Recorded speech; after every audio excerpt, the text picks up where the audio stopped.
Good morning everyone. Exercise खालामखांनायनि उनाव नैबे आंनि जानाय फुङाव लेबु पानि लोंखांबाय आरो नैबे ग्रिन टि, बे बुट, बिस्कुट, आन्डा बयल, थाइबें, पियाज, बानलु, संख्रि।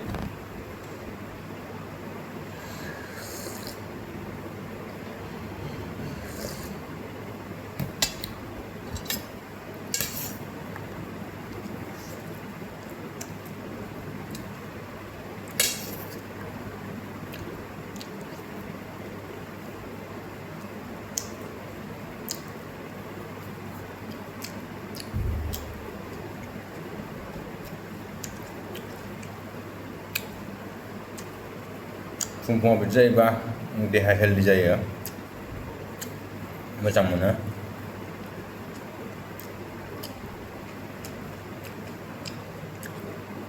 आंनि सानफ्रामबोनि जानाय खाजा बियो एभ्रि मर्निं।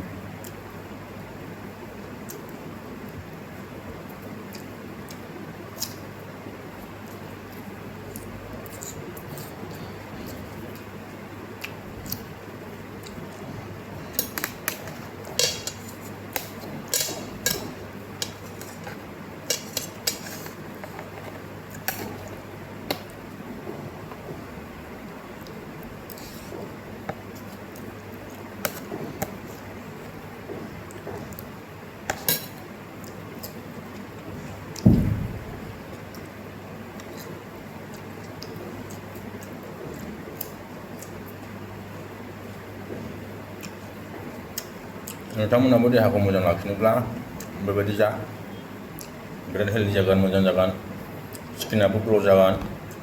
आंना स्किना जाथारलामोन, उदैयाबो देरबायमोन, एसे सेमबाय, फिटनेसा एसे साबसिन फैबाय, ग्ल' फैहांबाय।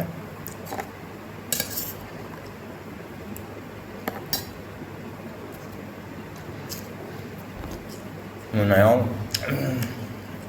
6टा बा 7टासोआव ओंखाम जा, बिनि उनाव दाजा। उखैयोबा दै लोंबाय था, ओमफ्राय फुङाव एक्सारसाइज खालामदो। एक्सारसाइज खालामखांनानै ब्रास खालामखांनाय लोगो लोगो लेबु थाइसे लादो, दै गुदुङाव सेबनानै बेखौ लोंदो।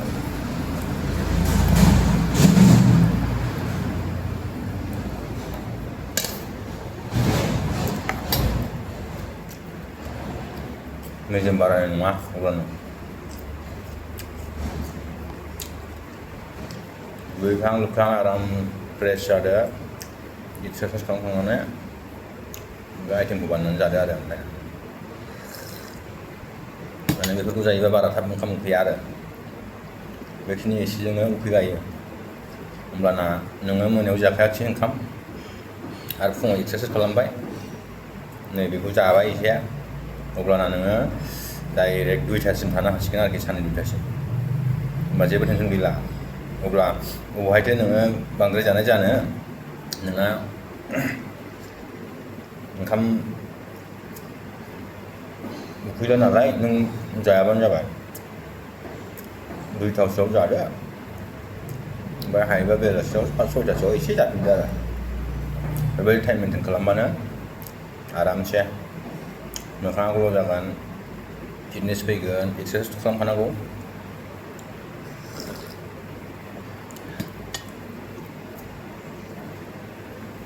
सोरबा सोरबा एक्सारसाइज खालामनो अलसिया जाथारोब्ला थाबाय आरो फुङाव 1 घन्टा थाबाय, 1 घन्टा।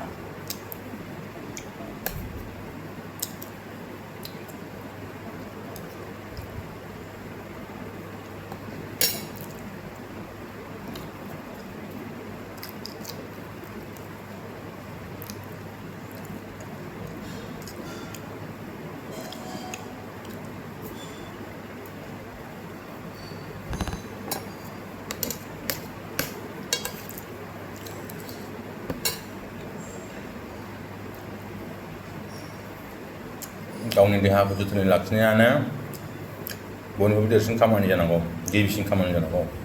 जेब्लासिम नोंनि देहा थागोन अब्लासिमसो नों गासैबो खामानिखौ मावनो हागोन आरो।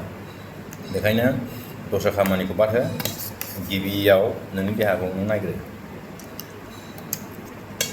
नोंनि देहायानो मोजां नङाब्ला नों मा खामानि मावनो? जेखि मावा देहा थिग थाबासो खामानि मावनो हागोन ना। देहा थिग थाबासो ब्रेना थिग थाबासो खामानिखौ मावनो हागोन। बिदिनो फास्ट फुड बायदिसिना दाजाथार।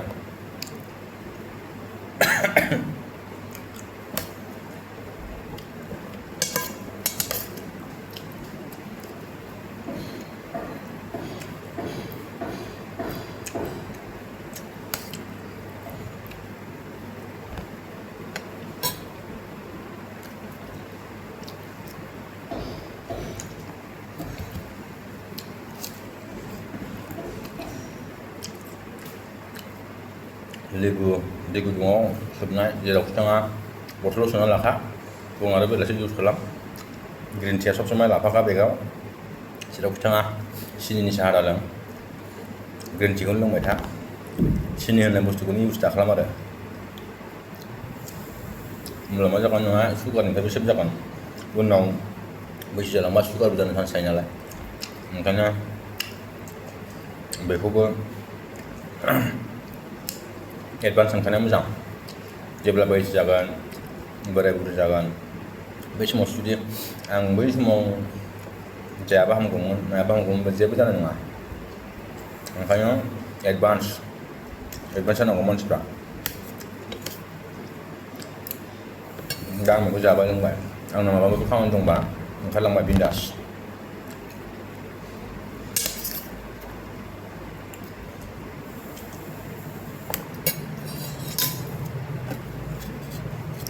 ना बेदर जा जेबो नङा खिन्थु अभार दाजा आरो। हटेलफोर जायोब्ला प्लेटसे जानांगौआव दरथाम दरब्रै जानांगौआव प्लेटथाम प्लेटब्रै जादेरना बिदि दाजा। हाबाफोराव प्रग्रामफोर थाङोब्ला खुरैथाम खुरैब्रै जायो। बे मोजां नङा। जौ लोंनायखौ खम खालाम। हायोबा गारथारनायानो मोजां। आंबो लोङो लोंनाया एसे गारनो खस्थ'। थेवब्लाबो समाय समाय लोङो आरो बांसिन दिनाव लोंला जौखौ।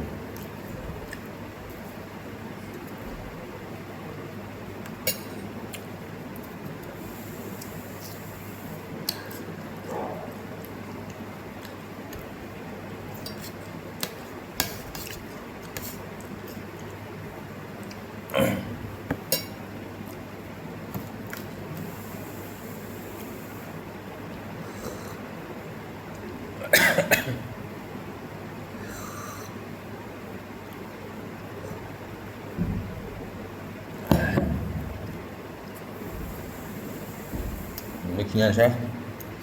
उनाव लाबोबाय थानो नाजाबावगोन। एसे नोंथांमोना नायदोंबा फल' खालामनो दाबाव। मा खालामनांगौ खालामा। गुबुनाव मेरला आइडिया मोनबावो आरो नेटफ्राव मेरला नुयो माखौ जायोबा फेट्स खमायनाय, माखौ जायोबा एनार्जि बारायनाय, माखौ जायोबा फेट लस, माखौ जायोबा फेट गेन, मा बुस्थुखौ जानांगौ जानाङा लाइफआव बबेया मा समाव जानांगौ बबेबा मा समाव जानाङा एसे नायनानै सोलोंना ला।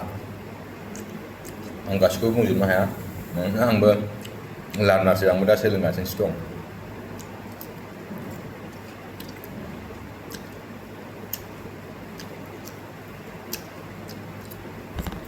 बेफोरखौ जायाबाबो फुङाव फार्स्ट टाइम ओंखाम जानायनि सिगां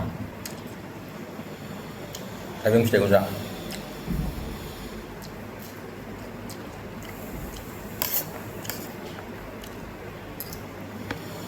देहानि थाखाय बिराद मोजां।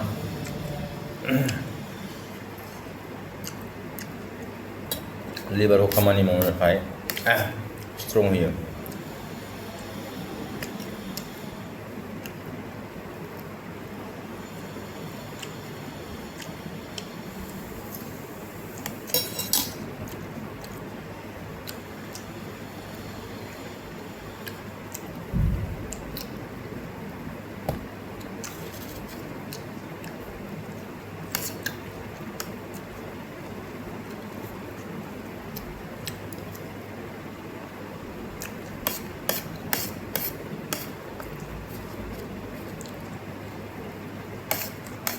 आं बारा भिडिअ लाबोफेरासै लोगोफोर।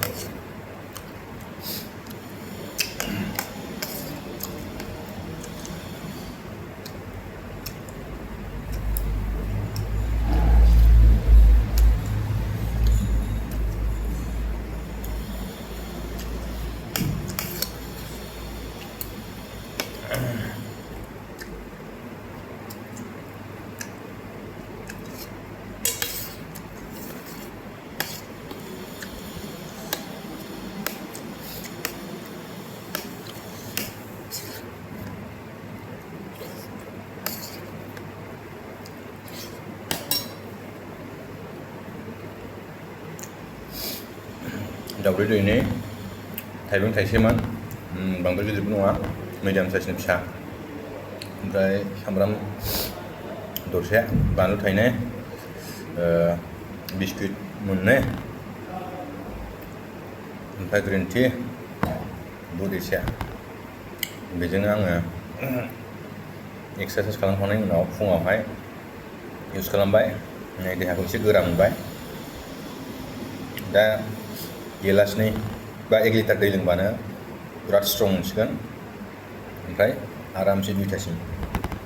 आं मोनायाव